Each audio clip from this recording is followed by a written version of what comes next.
The helicopter blades cut through the humid air like a scythe through wheat. Below, the jungle stretched endless, a green hell that swallowed men whole. Private James Miller, 19 years old, gripped his M16 until his knuckles turned white. He'd been in country for exactly 3 days. In 3 more, he'd be dead. But he didn't know that yet. 1968. The year everything changed. The year America watched its sons die on television. The year Walter Cronkite told the nation we were losing. The year the streets of Chicago ran red with blood, and the streets of Saigon ran red with napalm. They called it a police action, a conflict, anything but what it was, a war that would devour 58,000 American lives and leave scars that would never heal. James had enlisted straight out of high school in small-town Ohio. His father, a World War II veteran, had driven him to the recruitment office. "Do your duty, son," he'd said, his eyes moist with pride. "Come back with honor." Neither of them understood that this war had no fronts, no clear enemies, no simple victories. Neither of them understood that honor was a luxury the jungle didn't allow. The chopper descended into landing zone Alpha. The door gunner screamed something James couldn't hear over the roar. Then the world exploded. Mortars, machine gun fire. The pilot jerked the stick, but it was too late. The Huey spun, metal screaming, men praying, and then impact. James woke up in the mud, his ears ringing, blood in his mouth. Half the squad was gone, just gone. "Welcome to Vietnam," the sergeant had said 3 days ago. Welcome to hell, James thought now. He would spend the next 72 hours learning what 500,000 other Americans already knew. In Vietnam, you didn't fight for country or flag or freedom. You fought for the man next to you. You fought to survive another day. You fought because the alternative was a body bag and a folded flag handed to a grieving mother who would never understand why her boy had to die in a place she couldn't even pronounce. This is the story of 1968. The year of the Tet Offensive, the year of My Lai, the year America lost its innocence in the jungles of Southeast Asia and found something darker in its place. This is the story of the boys who became men too fast and the men who never came home. January 30th, 1968. Tet, the Vietnamese New Year. A time for celebration, for family, for peace. The generals had promised a ceasefire. The intelligence reports said the enemy was beaten, demoralized, hiding in the jungle. The intelligence reports were wrong. At 3 a.m., the world exploded across South Vietnam. Viet Cong sappers emerged from hidden tunnels in Saigon. North Vietnamese regulars stormed the walls of the U.S. Embassy. In Hue, the ancient imperial capital, communist forces raised their flag over the citadel. It was coordinated. It was massive. It was impossible. But it was happening. Captain Michael Torres had been in Vietnam for 2 tours. He'd seen enough to know that this war was different. "Back home they think we're winning," he wrote to his wife that morning before the attacks began. "They show the body counts on TV like it's a football score, but you can't kill an idea with bullets. You can't napalm a belief." When the first rockets hit Tan Son Nhut Air Base, Torres was drinking coffee in the officer's mess. The cup shattered in his hand. Outside, the night turned orange with fire. Sirens wailed. Men ran half-dressed from their barracks, grabbing weapons, shouting orders that no one could hear. This wasn't supposed to happen. The enemy wasn't supposed to be able to do this. For 30 days, the Tet Offensive raged across South Vietnam. Every major city attacked. Every assumption shattered.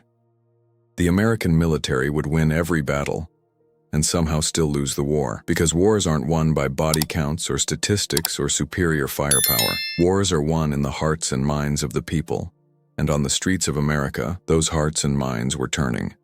Torres survived Tet, barely. A piece of shrapnel missed his heart by 2 inches, leaving a scar he'd carry forever. But the deeper scar was psychological.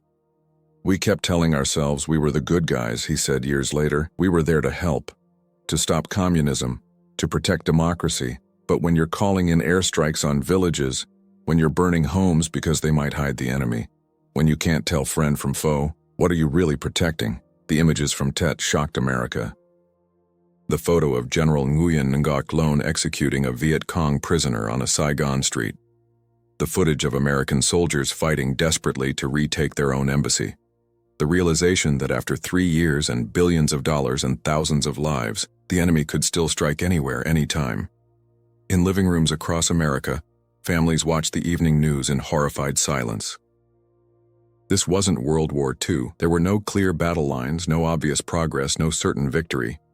Just an endless stream of young men coming home in aluminum coffins, and a growing question that no one wanted to answer: why?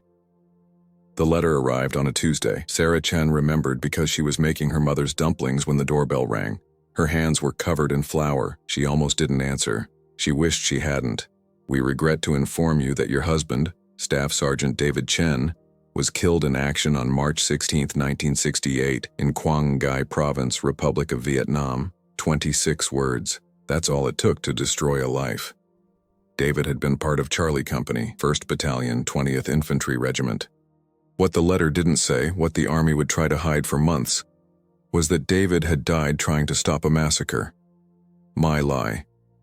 A name that would become synonymous with everything wrong about Vietnam. A name that would haunt America's conscience forever. It started like 100 other search and destroy missions. Intelligence reported Viet Cong in the village. Charlie Company had lost men to mines and snipers for weeks. They were angry. They were scared. They were boys with automatic weapons and orders to kill anything that moved. What happened next would take years to fully understand. Old men shot in their homes. Women and children herded into ditches. A village erased. Between 347 and 504 civilians murdered. No enemy soldiers found. David Chen had tried to stop it. Witnesses would later testify that he stood between the soldiers and a group of children, his weapon raised against his own men. "This isn't what we're here for," he shouted. "This isn't who we are." A bullet, American or Vietnamese, no one would ever know, cut him down. He died protecting children whose names he didn't know, in a war he no longer understood. The official story was different. Heroic action against enemy forces. A Bronze Star awarded posthumously. The truth wouldn't emerge until investigative journalist Seymour Hersh broke the story over a year later. By then, Sarah had already buried her husband, raised their daughter alone, and learned to live with questions that had no answers. She kept David's last letter in a drawer by her bed. "I don't know if what we're doing here is right anymore," he'd written. "I see these kids, Sarah, and they look just like our Amy. Same eyes, same fear.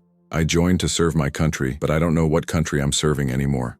I just want to come home. I want to hold you both and forget this place exists." The My Lai massacre would eventually result in the conviction of one man, Lieutenant William Calley. He would serve 3.5 years under house arrest. The architects of the war, the generals who created the policies, the politicians who sent boys to kill and die. They faced no consequences. The dead remained dead. The survivors lived with nightmares. And America learned that its sons were capable of things no one wanted to believe. Sarah never remarried. Every March 16th, she would make her mother's dumplings and think about the man who chose humanity over orders, love over hate, right over wrong. She would tell Amy about her father, not the soldier who died in a war, but the man who died defending innocence. Because that's what heroes really do. They stand up when everyone else looks away, even if it cost them everything. The mud was everywhere. In your boots, in your food, in your soul. Corporal Marcus Williams had been walking point for 3 hours through the jungle near Khe Sanh when he realized something. He couldn't remember what dry felt like anymore.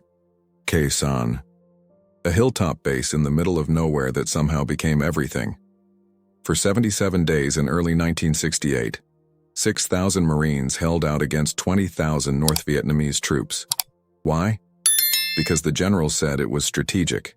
Because abandoning it would look like defeat. Because in Vietnam, appearances mattered more than lives. Williams was 21, from Detroit. He'd joined the Marines to escape the assembly line, to see the world, to become a man. He'd become a man, all right. Just not the kind he'd imagined. The kind who could smell death before he saw it. The kind who learned to sleep through artillery barrages. The kind who stopped writing home because there were no words for what he'd seen. The siege was medieval in its brutality. Constant shelling, sometimes 1,000 rounds a day. Trenches that collapsed and had to be rebuilt. Rats the size of cats that fed on the dead. Water rationed to 1 canteen a day. Sea rations that had expired in the Korean War. And always, Always the knowledge that one concentrated attack could overrun them all. But it wasn't the enemy that broke men at Khe Sanh. It was the waiting, the wondering, the watching your friends disappear, sometimes in pieces, sometimes whole, sometimes just gone like they never existed. It was the letters from home talking about protests and politics while you were counting seconds between incoming rounds, calculating if you had time to reach the bunker. Williams kept a journal, short entries. Day 43. Johnson still screaming in his sleep. We all pretend not to hear. Day 51. Mortar took out the mess tent. Lucky it was empty. Define lucky. Day 64. Forgot what Mom's voice sounds like. Remember her laugh though, hold on to that. The thing about Khe Sanh was that it made no sense. The Marines held it, losing 205 killed, 1,600 wounded. The North Vietnamese lost thousands, and then in July 1968, the Americans abandoned it. Just walked away, blew up the bunkers and left. All that blood, all that courage, all that suffering, for a piece of ground that meant nothing. Years later, Williams would sit in VA waiting rooms with other veterans, and they'd share that look, the one that said, "Were we the last generation to believe? Or just the first to know better?" They'd fought for each other, not for strategy or politics or domino theories. They'd discovered that heroism wasn't charging machine gun nests, it was sharing your last cigarette. It was carrying a wounded man through the jungle for hours. It was not breaking when everything in you wanted to break. Marcus Williams made it home, physically. Part of him never left Khe Sanh. Part of him was still 21, covered in mud, counting incoming rounds and wondering why they were dying for a hill that everyone knew they'd eventually abandon. Because that was Vietnam in 1968. A war of futility fought by men who deserved better. A war where victory was surviving another day and defeat was everything else. The camera never blinks. That's what Eddie Adams learned on February 1st, 1968, when he raised his camera on a Saigon street and captured the moment that would define a war. Click. A South Vietnamese general executes a Viet Cong prisoner. Click. 1,000,000 American minds change forever. But behind every image is a story the camera doesn't tell. The prisoner had just killed a South Vietnamese colonel, his wife and 6 children. The general would spend the rest of his life branded a monster for doing what war demanded. Adams would spend his haunted by what his photo had done. The general killed the Viet Cong, he'd say later. I killed the general with my camera. War is not black and white. It's 1,000 shades of gray, each darker than the last.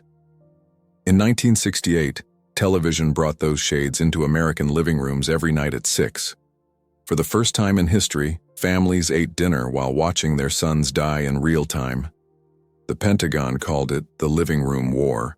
The soldiers called it something else. Lance Corporal Tommy Rodriguez was 19 when a CBS camera crew filmed his squad on patrol near Da Nang. He was from East LA, tough as nails, scared of nothing except the letter he'd have to write if his best friend Roberto didn't make it. The crew followed them for 3 days, filmed them joking, smoking, trying to forget where they were, filmed them walking into an ambush, filmed Roberto stepping on a mine. The footage never aired. Too graphic, the producer said. What aired instead was Tommy holding Roberto while the medic worked, whispering in Spanish, promising him he'd be okay. Both of them knowing it was a lie. America saw a young Marine comforting his wounded comrade. They didn't see Roberto's legs 50 feet away.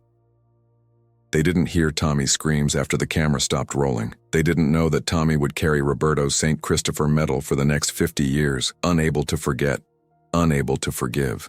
The media shaped the war as much as any general or politician. Every image became propaganda for one side or another. The girl running from napalm, the monk burning in protest, the Marine with the 1,000-yard stare. Each photo a fragment of truth that obscured the larger picture, because how do you capture the complexity of a war where enemies became allies overnight, where villages saved one day were destroyed the next, where 18-year-olds made decisions that would haunt them forever? The reporters and photographers were caught in their own war. Tell the truth and be accused of treason. Sanitize it and betray the men dying for those images. Many, like Michael Herr and Tim Page, chose truth. They showed America what their sons were experiencing. The drugs to stay awake, to forget, to feel anything other than fear. The casual brutality that comes from dehumanizing everyone, including yourself, the dark humor that kept madness at bay. By the end of 1968, the images had done their work.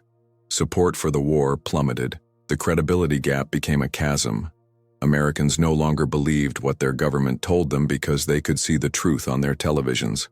The camera had become a weapon more powerful than any bomb, and it had turned against the very war it was documenting.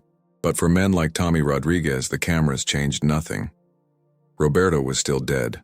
The war still continued. The only difference was that now America watched them bleed in living color, judged them from the safety of suburbia, and changed the channel when it became too much. The camera never blinks, but America did. And every time it looked away, another boy died in a war that had already been lost in the living rooms back home. She was 17 when she decided to save lives in a place where death was currency. Mary Catherine Sullivan left Boston in January 1968 to join the Red Cross Supplemental Recreational Activities Overseas program. The Doughnut Dollies, they called them. As if serving coffee and playing cards was all they did. As if watching boys die day after day was recreation. The orientation in Saigon lasted 3 days. How to identify mines. What to do during a mortar attack. Don't drink the water.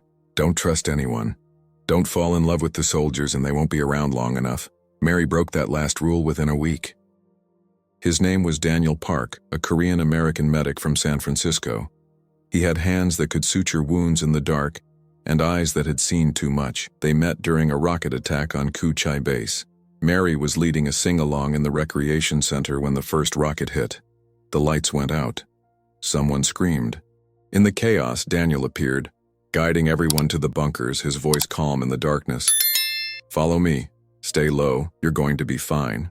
The Doughnut Dollies were supposed to boost morale, remind the boys of home, give them something to fight for besides survival. Mary organized game nights, delivered mail, listened to confessions that would have broken trained therapists. She learned that sometimes the bravest thing you could do was smile when mortars were falling.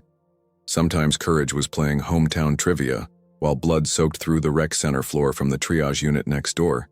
But Vietnam didn't follow schedules. During the May offensive, Mary's base came under sustained attack. The hospital overflowed. The Doughnut Dollies traded their games for bandages, their songs for IV drips. Mary spent 72 straight hours in the operating tent, holding hands, writing final letters, lying to dying boys that they'd be okay.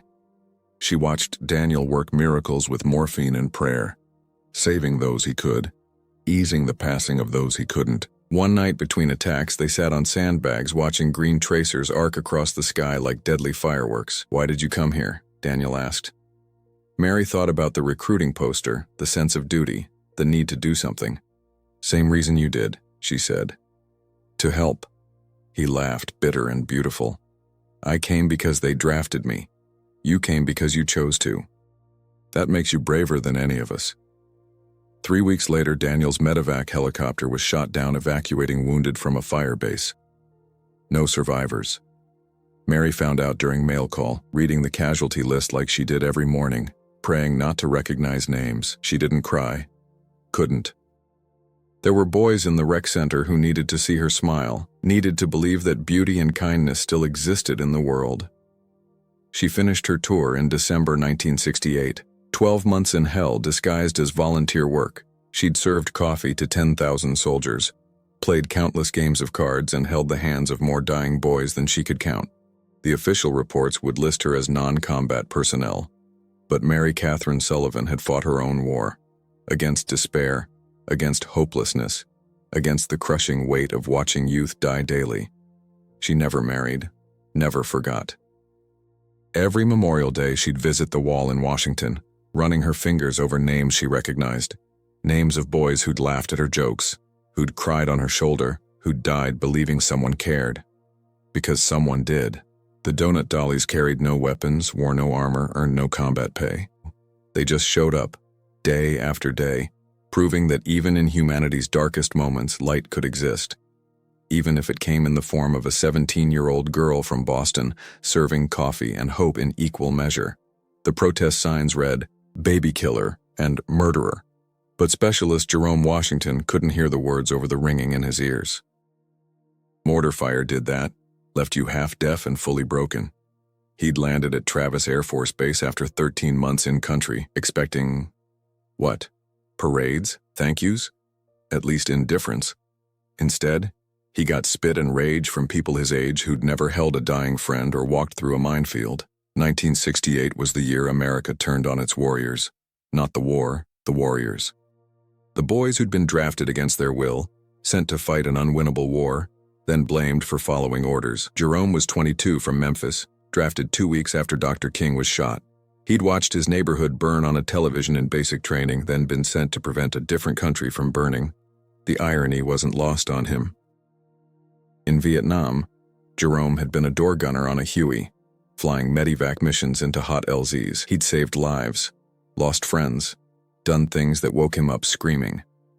But none of that prepared him for coming home. In Vietnam, the enemy wore black pajamas and planted booby traps. In America, the enemy wore bell-bottoms and threw bottles at returning soldiers. The first week home was the hardest. His mother cried when she saw him, touched his face like she couldn't believe he was real. His father, a World War II veteran, understood the silence, the way Jerome jumped at car backfires, the 1,000-yard stare. But his younger brother, safe in college with a deferment, lectured him about imperialism and atrocities. "You don't understand," Jerome wanted to scream. "I didn't choose this war, it chose me." He tried college on the GI Bill. Lasted 1 semester. Hard to concentrate on European history when you're scanning rooftops for snipers that aren't there. Hard to relate to kids worried about grades when you'd worried about stepping on the wrong patch of ground. The anti-war protests were everywhere. Students who'd never faced anything more dangerous than a bad grade telling him he was a tool of oppression. One night, drunk and desperate, Jerome called his squad leader from Vietnam. Tommy was in Detroit, working construction, trying to forget. "They hate us, man," Jerome said. "We went when called. We did our duty. Now they hate us for it." Tommy's laugh was bitter. "Let them hate. They'll never understand. We didn't fight for them anyway. We fought for each other." That became the only truth that mattered. The bonds forged in blood and terror. The brothers who understood without words.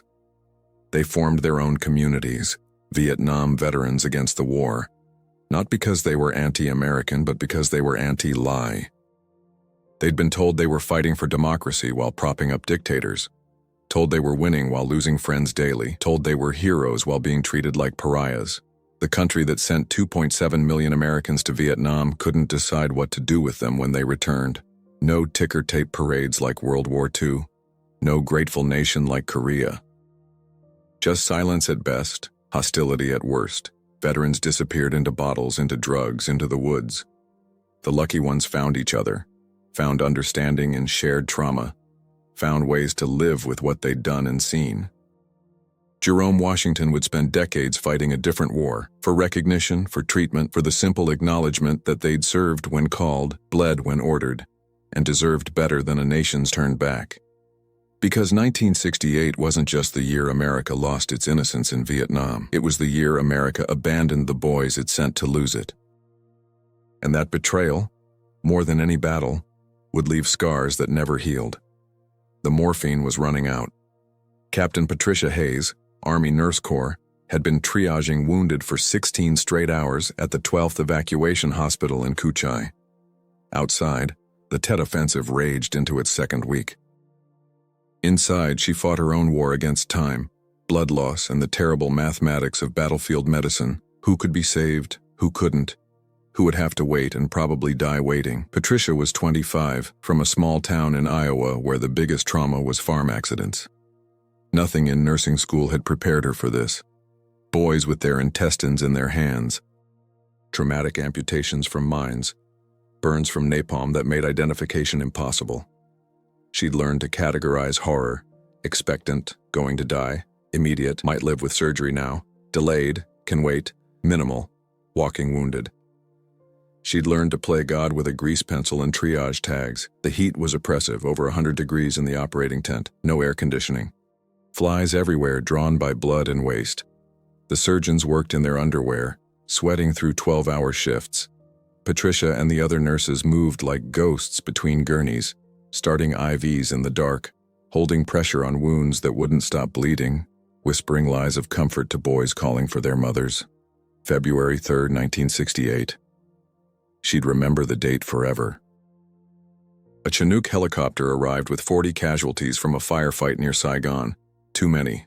Not enough beds, not enough blood, not enough hands. She was working on a chest wound when she heard someone call her name. Soft, familiar. She turned and saw her brother James on a stretcher, his uniform dark with blood, his eyes already going glassy. She abandoned her patient, something she'd never done, and ran to him. The wounds were catastrophic. Shrapnel had torn through his abdomen. She could see the light fading in his eyes. The same eyes that had taught her to ride a bike, that had walked her down the aisle at her wedding.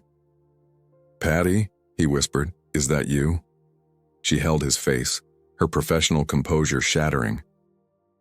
"I'm here, Jimmy, I'm right here." He died holding her hand, one more casualty in a war that made no distinction between brothers and strangers. Patricia had no time to grieve. The wounded kept coming. She returned to work, her brother's blood on her hands, saving lives while her own heart broke. That was the job. That was the duty. That was the special hell reserved for those who healed in a place designed for killing. The nurses of Vietnam were volunteers. Everyone. They'd chosen to be there, chosen to face what no woman should see. They worked without recognition, without glory, often without basic supplies. They improvised with coat hangers and rubber bands. They reused everything, bandages, IV tubing, their own emotional reserves. They aged years in months, learned to compartmentalize grief, to function on no sleep and too much coffee, and the knowledge that tomorrow would bring more broken boys to their tables. After her 12-month tour, Patricia returned to Iowa. She'd saved hundreds of lives, lost her brother, and carried memories that would never fade. The town threw a small welcome home party. People thanked her for her service, not understanding what those words meant. How could they? How could anyone who hadn't been there understand the weight of deciding who lived and died? The sound of helicopters that meant more work, more choices, more boys who looked like James. She never nursed again, couldn't. Every patient reminded her of boys she'd saved and boys she'd lost. Instead, she taught, passing on technical skills while keeping the deeper truths locked away. Because some knowledge was too heavy to share, some prices too high to explain. The nurses of Vietnam had volunteered to enter hell, armed only with gauze and morphine and the determination to save whoever they could. They'd won their battles, one life at a time. But like everyone who served in 1968, they'd lost something in the winning that could never be replaced. The letter was postmarked December 23, 1968, but it wouldn't arrive until after the funeral. Staff Sergeant Michael Cooper had written it in a bunker outside Khe Sanh, using a flashlight and his knee as a desk. "Dear Mom and Dad," it began. "If you're reading this, then I didn't make it home for Christmas like I promised." Michael was a lifer, career military, 3 tours in Vietnam. He'd volunteered for each one. Not because he loved war, but because he loved his men. Boys, really. 18, 19 years old, scared, homesick, looking to him for answers he didn't have.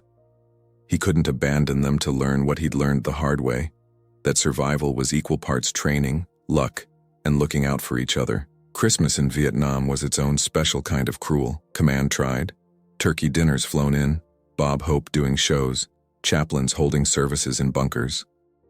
But nothing could mask the reality. You were 10,000 miles from home, in a jungle that wanted you dead, fighting a war that made less sense with each passing day.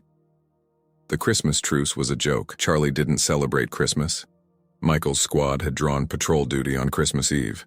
Standard sweep of a village that intelligence swore was pacified. Intelligence was wrong. The ambush came from 3 sides, professional, devastating. In 90 seconds, half the squad was down. Michael did what he'd done 100 times before, took charge, returned fire, called for support. But this time was different. This time, the new kid, Private Danny Thompson from Nebraska, froze. 19 years old, in country 2 weeks, paralyzed by his first real firefight. The machine gun nest had them pinned. Someone had to move or they'd all die. Michael could have ordered anyone, should have ordered someone else. Instead, he locked eyes with Danny, saw his own son in those terrified young features, and made the choice that would end his life and save 8 others. He charged the nest with grenades, drawing fire, giving his squad time to flank. The last thing he saw was Danny finally moving, finally fighting, finally becoming the soldier he needed to be to survive this war. They found Michael's letter when they cleaned out his footlocker. 3 pages of love, wisdom, and apology. "I know you wanted me to come home," he wrote. "I wanted that too, but these boys needed me more. Someone has to show them how to stay human in an inhuman place. Someone has to remind them that what they do here doesn't define who they are. I hope you can forgive me for choosing them." The letter went on. Instructions for his wife, messages for his children, jokes for his brother. But the last paragraph was for Danny Thompson and all the boys like him. "Tell the new kids it gets easier. Tell them the fear never goes away, but you learn to function with it. Tell them to write home, stay close to their squad, and remember that the man next to them is more important than any medal or mission. Tell them I said they're going to make it, even if I didn't." Michael Cooper was buried in Arlington on January 3, 1969. Full military honors, a folded flag. A grateful nation, the chaplain said. But his real monument wasn't in marble or ceremony. It was in the 8 men who lived because he died. In Danny Thompson, who survived his tour and spent 50 years teaching high school, telling students about the sergeant who saved his life. In all the boys who learned from Michael's example that leadership wasn't about orders or rank, it was about sacrifice. The letter made its way to his parents 2 weeks after the funeral, a ghost of Christmas future that would never be. They framed it, put it on the mantle next to his photos. Every Christmas after, they'd read it aloud, remembering the son who chose duty over safety, others over self. Because that's what 1968 demanded of America's best. Not just their lives, but their choices. And Michael Cooper chose what warriors have always chosen when it mattered most. He chose his brothers. 50 years later, the wall speaks in whispers. Black granite reflecting faces of the living among names of the dead. 58,318 names. Each one a story cut short, a future unfulfilled, a family forever changed. Visitors come seeking answers, leaving flowers, letters, dog tags, trying to make sense of a war that never made sense. James Miller, panel 41E, line 67. The 19-year-old from Ohio who died in his 4th day in country. His daughter, who he never met, brings her grandchildren now, tells them about the grandfather they never knew, the war that shaped their family before they were born. She leaves his high school baseball card at the wall, still trying to understand why boys who should have been playing summer league were dying in jungle warfare. The survivors gather too, grayer now, moving slower. They don't talk about heroics or glory. They talk about friends. About nights when the jungle came alive with tracers. About the sound of helicopters that still makes them flinch. About coming home to a country that didn't want to hear their stories, that wanted to forget the war they couldn't. 1968 broke something in America that has never fully healed. Trust in government, faith in purpose. The certainty that wars were fought for noble reasons by grateful nations. Vietnam taught us that patriotism could be manipulated, that honor could be wasted, that 18-year-olds could be sent to die for policies that would be abandoned. It taught us to question, to protest, to demand answers. But the price of that education was paid in blood by boys who deserved better. The war ended officially in 1975, but for those who were there in 1968, the year of Tet, of My Lai, of assassinations and riots and a nation tearing itself apart, it never really ended. It lived on in nightmares and flashbacks, in the smell of diesel that brought back helicopters, in the sound of fireworks that sent them diving for cover, in the friends they couldn't save and the enemies who were just boys like them, fighting for their own reasons. What do we owe them, these men and women who served in our forgotten war? More than parades or monuments, more than thank you for your service platitudes. We owe them the truth, that they were sent to fight an unwinnable war for unclear reasons. We owe them understanding, that they did their duty in impossible circumstances. We owe them recognition, that their sacrifice mattered even if the cause didn't. Most of all, we owe them memory. Because nations that forget their wars are doomed to repeat them. Nations that abandon their warriors lose more than battles. They lose their soul. The boys of 1968 didn't lose their innocence in Vietnam. America did. And in that loss, perhaps, was the beginning of wisdom. The knowledge that war is always failure, that young men pay for old men's decisions, that honor exists not in causes but in how we treat each other when everything else falls apart. The wall reflects us all, the living and the dead, the protesters and the warriors, the nation that sent them and the nation that failed them. In that black mirror, we see 1968 clearly now, the year America learned that exceptionalism could be a curse. That power without purpose was hollow, that boys sent to war deserve to know why they're dying. Hard lessons, bitter truths, written in names that will outlive us all. Remember them, not as heroes or villains, but as they were. Young Americans who answered when called, who did their best in the worst circumstances, who paid the ultimate price for a nation's mistakes. Remember that behind every name is a story like James Miller's, like David Chen's, like Michael Cooper's. A story of courage and waste, of brotherhood and betrayal, of a war that took everything and gave back only hard wisdom. This is their legacy. This is our debt. This is why we must never forget 1968, the year America lost its innocence, and found in that loss the terrible knowledge that democracy's highest duty is to question why we send our children to war. Like this video if these stories moved you. Subscribe to ensure we never forget those who served. Share your own family's Vietnam stories in the comments below. This channel exists to remember those who cannot speak for themselves, to ensure that their sacrifice, however it was spent, will never be forgotten.